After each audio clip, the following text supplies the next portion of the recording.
Welcome back to Weights and Plates. Today we are going to go over the instruction for the seated press. The seated press is a good assistance exercise for the press if you're an intermediate or advanced lifter, or if you compete in the sport of strength lifting.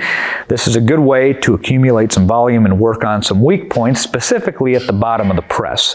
The nice thing about the seated press is because it eliminates the hips and the legs from the movement, you have less wiggle room to overcome an inefficient bar path. So in English, if you push the bar forward, you can't bend your hips around as much as you could if you were standing, or therefore you might be unable to complete a weight that you could do for several reps. Another benefit to performing the press in a seated position is if you are in a basement or in a building with low ceilings.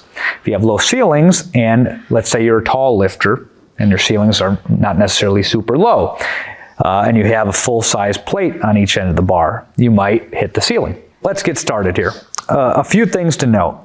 When you're performing a seated press, things you're going to need are a flat bench.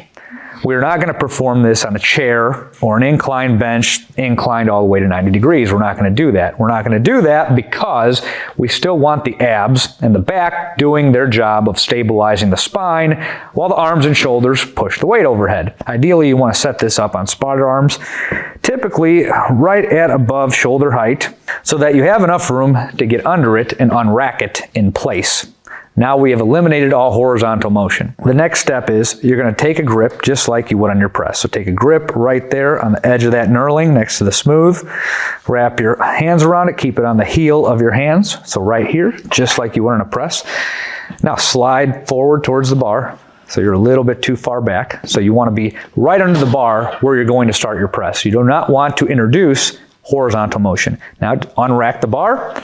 Now we're in the start position. Slide your feet up so that the shins are vertical. Footwear becomes somewhat important here. He has Olympic weightlifting shoes on. Those work fine. I do my seated press in Olympic weightlifting shoes. Weightlifting shoes fine. A running shoe is probably fine. A hiking boot is fine.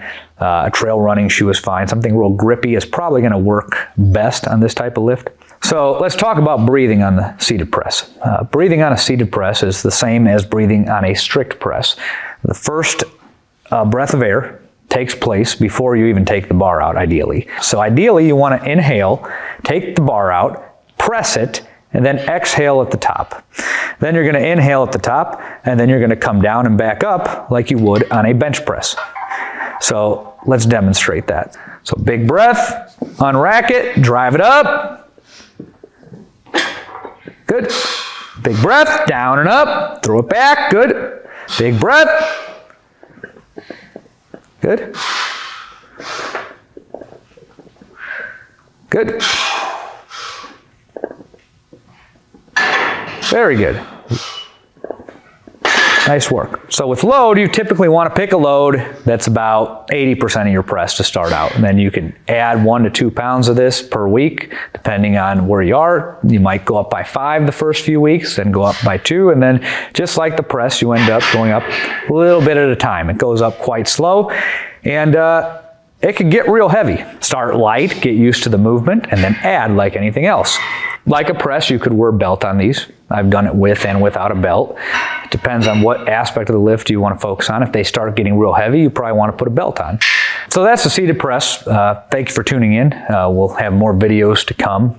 You can find us at weightsandplates.com or on Instagram at weights_and plates.